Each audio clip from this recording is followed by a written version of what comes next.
Hi అండి, అందరికీ నమస్కారం. కామద ఏకాదశి వ్రతం చైత్రమాసంలోని శుక్లపక్షంలో వస్తుంది. ఈ వ్రతాన్ని మార్చి 29వ తేదీన పాటిస్తారు. ఈ వ్రతాన్ని ఆచరించి విష్ణుమూర్తిని పూజించడం వల్ల ఘోరమైన పాపాలు కూడా తొలగిపోయి కోరికలన్నీ నెరవేరుతాయని నమ్ముతారు.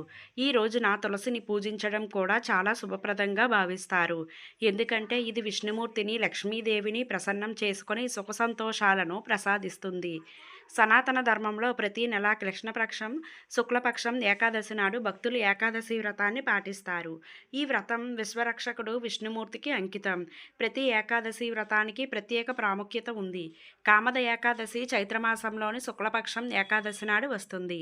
ఈ రోజున విష్ణుమూర్తి పూజ క్షత్రువులు చేసేవారు భక్తులకు పాపాల నుంచి విముక్తి లభించి కోరికలన్నీ నెరవేరుతాయని విశ్వాసం. అంతేగాక ఈ రోజున తులసి పూజ అత్యంత శుభప్రదంగా పరిగణించబడుతుంది. తులసిని పూజించడం వల్ల విష్ణుమూర్తి, లక్ష్మీదేవి ప్రసన్నత పొందుతారు. కుటుంబంలో సుఖ సంతోషాలు కలుగుతాయి. 2026 కామద ఏకాదశి తేదీ దృక్ పంచాంగం ప్రకారం ప్రారంభం మార్చి 28 ఉదయం 8:48, ముగింపు మార్చి 29 ఉదయం 7:46. అందువల్ల ఉదయ తిథి ప్రకారం మార్చి 29, 2026 రోజున కామద ఏకాదశి వ్రతాన్ని పాటిస్తారు. కామద ఏకాదశి రోజున తులసిని పూజా విధానం: ఉదయం నిద్రలేచి శుభ్రంగా స్నానం చేయండి. శుభ్రమైన బట్టలు ధరిస్తూ పూజాస్థలాన్ని శుభ్రం చేయండి. పూజాస్థలంలో గంగాజలం జల్లండి. విష్ణుమూర్తి పూజ ప్రారంభించి నైవేద్యాల్లో తులసి ఆకులను తప్పక సమర్పించండి. తులసి మొక్క దగ్గర నెయ్యి దీపం వెలిగించండి.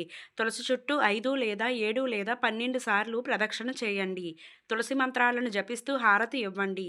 కామద ఏకాదశి రోజున తులసి పూజలో తప్పించాల్సిన దోషాలు: తులసి మొక్కకు ఈ రోజున నీరు పోయవద్దు. తులసి ఆకులను కోయవద్దు.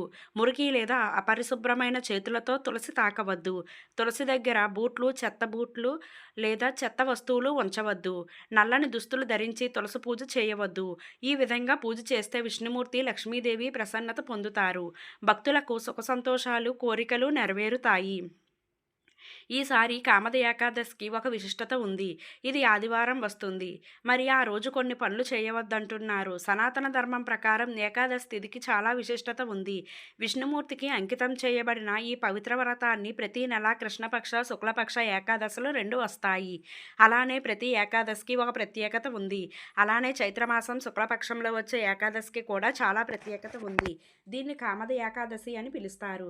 ఈ సంవత్సరం మార్చి 29 ఆదివారం నాడు కామద ఏకాదశి వస్తుంది. ఆ రోజున ఉపవాసం ఉండి నిర్దేశించిన ప్రకారం విష్ణుమూర్తిని పూజిస్తే ఆయన అనుగ్రహం మెండుగా లభిస్తుందని భక్తులు నమ్ముతారు. అలానే ఈ కామద ఏకాదశి ఉపవాస వ్రతం బ్రహ్మహత్య వంటి దారుణ పాపాల నుండి కూడా విముక్తిని ఇస్తుందంటున్నారు పండితులు. ఇంతటి ప్రాధాన్యత కలిగిన ఈ కామద ఏకాదశి నాడు కొన్ని పనులు అస్సలు చేయవద్దంటున్నారు పండితులు. ఆ వివరాలు: కామద ఏకాదశి నాడు అన్నం, గోధుమలు, క్యారెట్, క్యాబేజీ, పాలకూర, పప్పులు, వంకాయ వంటి ఆహార పదార్థాలను తీసుకోవద్దు. ఏకాదశి ఉపవాస సమయంలో అవిసె గింజలు తినవద్దంటున్నారు పండితులు. తులసి అంటే శ్రీ మహావిష్ణువుకు మహాప్రీతి. అందుకే ఏకాదశి నాడు తులసి ఆకులను కోయకూడదు. పూజ కోసం కావాలంటే ఒకరోజు ముందుగానే కోసిన తులసిని వాడుకోవాలి. కామద ఏకాదశి వేళ గడ్డం, జుట్టు, గోళ్లు కత్తిరించడం వంటి పనులను అస్సలు చేయకూడదు. కామద ఏకాదశి నాడు ఎవ్వరినీ తిట్టకూడదు. పేదలను అవమానించకూడదు. ఎవరితో గొడవ పడకూడదు. కామద ఏకాదశి నాడు ఉపవాసం ఉండి రాత్రంతా మేలుకొని మహావిష్ణువుకు ధ్యానిస్తే చాలా మంచిది అంటున్నారు. ఏకాదశి నాడు సూర్యాస్తమయం తర్వాత ఇంటిని ఊడవకూడదు.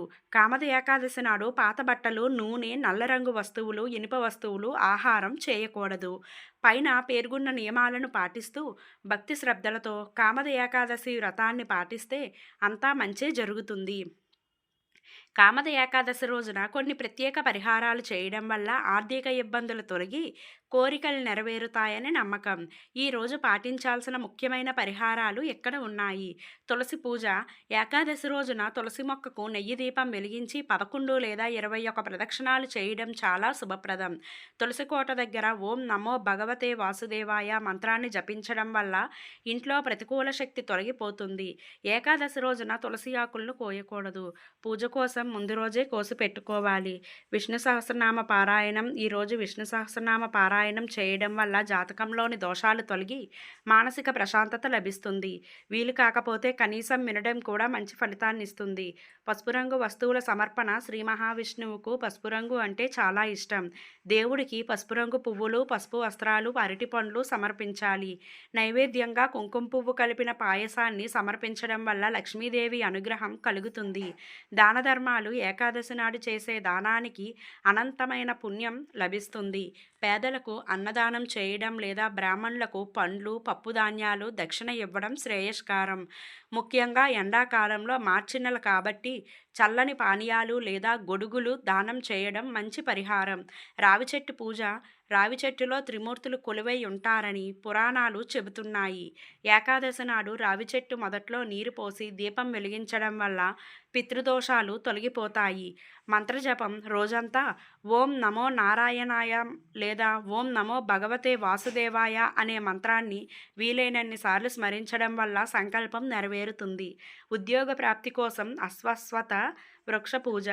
ఏకాదశి ఉదయం రావి చెట్టుకు నీరు పోసి నెయ్యి దీపం వెలిగించి 7 ప్రదక్షిణాలు చేయాలి. ఓం నమో భగవతే వాసుదేవాయ అనే మంత్రాన్ని జపించాలి. పసుపు రంగు దానం. ఉద్యోగ ప్రయత్నాల్లో ఆటంకాలు తొలగడానికి పసుపు రంగు వస్త్రాలు లేదా శనగపప్పును పేదలకు లేదా దేవాలయంలో దానం చేయండి. విష్ణుమూర్తికి పసుపు రంగు మిఠాయి, లడ్డూలు వంటివి నైవేద్యంగా పెట్టి ఆ ప్రసాదాన్ని 10 మందికి పంచాలి. వివాహం త్వరగా జరగడానికి తులసి కళ్యాణ పూజ. ఈరోజు సాయంత్రం తులసి కోట వద్ద నెయ్యి దీపం వెలిగించి తులసీమాతకు పసుపు కుంకుమ సమర్పించాలి. వీలైతే విష్ణుమూర్తికి లక్ష్మీదేవికి కలిపి పూజ చేయాలి. కుంకుమ పువ్వు, పాలు. విష్ణుమూర్తికి కుంకుమ పువ్వు కలిపిన పాలను నైవేద్యంగా సమర్పించడం వల్ల జాతకంలోని గురుదోషాలు తొలగి వివాహయోగం కలుగుతుంది. అరటి చెట్టు పూజ. వివాహ ప్రయత్నాల్లో ఉన్నవారు ఏకాదశి నాడు అరటి చెట్టుకు పూజ చేసి పసుపు రంగు దారాన్ని చెట్టుకు కట్టడం మంచిది. ఆరోగ్యం కోసం విష్ణు సహస్రనామ పారాయణం. అనారోగ్య సమస్యలతో బాధపడేవారు లేదా వారి కుటుంబ సభ్యులు ఈరోజు విష్ణు సహస్రనామాన్ని చదవడం లేదా వినడం వల్ల ధన్వంతరి అనుగ్రహం లభిస్తుంది. దీపదానం. సాయంత్రం వేళ దేవాలయంలో లేదా ఇంట్లో తులసి దగ్గర నువ్వుల నూనెతో దీపం వెలిగించడం వల్ల దీర్ఘకాలిక వ్యాధుల నుండి ఉపశమనం కలుగుతుంది. జలదానం. మార్చి నెలలో ఎండలు ఎక్కువగా ఉంటాయి కాబట్టి దాహంతో ఉన్నవారికి మంచినీరు లేదా మజ్జిగ ఇవ్వడం వల్ల ఆరోగ్య సమస్యలు తగ్గుతాయని నమ్మకం. ఈ వీడియో కనుక మీకు నచ్చినట్లయితే లైక్ చేసి మీ ఫ్రెండ్స్కి షేర్ చేయండి.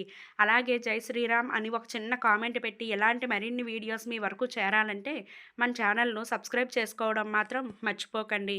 ధన్యవాదములు.